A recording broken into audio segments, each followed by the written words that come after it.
Good morning guys. So na hianin gym atang ko ho. Che a poi ta chin tu mo gym kan han ho a kanin ka fit vet han det la. In thlen pela ti ang lo chin hi ri ta mem heng hianin.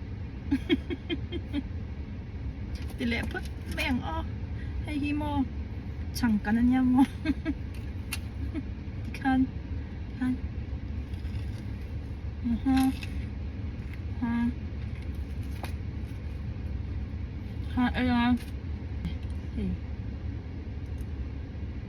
Wait, ilot ako.